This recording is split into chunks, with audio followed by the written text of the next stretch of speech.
ಬದುಕಿಗೆ ಸಂಪತ್ತು ಬೇಕು, ಹಣ ಬೇಕು, ನಿಧಿ ಬೇಕು. ಇದಕ್ಕಾಗಿ ಮನುಷ್ಯ ನಿರಂತರವಾಗಿ ಪ್ರಯತ್ನಿಸ್ತಾನೆ. ಅಂದಿನ ಮನುಷ್ಯನು, ಇಂದಿನ ಮನುಷ್ಯನು, ಇಲ್ಲಿಯ ಮನುಷ್ಯನು, ಅಲ್ಲಿಯ ಮನುಷ್ಯನು ಎಲ್ಲರೂ ನಿಧಿಗಾಗಿ ಅಂದರೆ ಸಂಪತ್ತಿಗಾಗಿ ಪ್ರಯತ್ನಿಸ್ತಲೇ ಇರ್ತಾರೆ. ಆದರೆ ಈ ನಿಧಿ ಇದೆಯಲ್ಲ, ಇದು ಖಾಲಿಯಾಗತ್ತೆ, ಖರ್ಚಾಗತ್ತೆ, ಕಳೆದು ಹೋಗುತ್ತೆ, ನಷ್ಟವಾಗತ್ತೆ. ಆದರೆ 5 ನಿಧಿಗಳಿವೆ. ಅವುಗಳು ಯಾವ ಕಾರಣಕ್ಕೂ ನಷ್ಟವಾಗೋದಿಲ್ಲ, ಅದನ್ನು ಯಾರೂ ಕದಿಯೋಕ್ಕಾಗೋದಿಲ್ಲ ಅಂತ ಇಲ್ಲೊಬ್ಬ ಅನುಭವಿ ಹೇಳ್ತಾನೆ.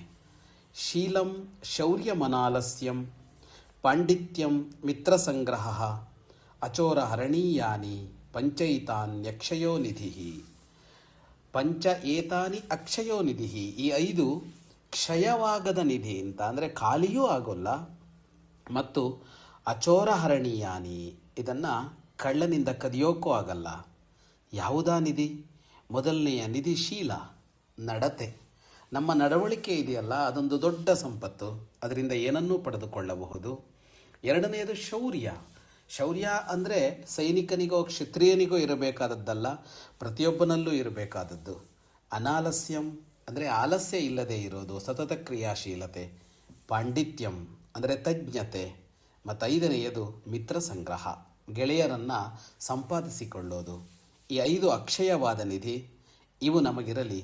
ಶುಭಂ ಭೂಯಾತ್.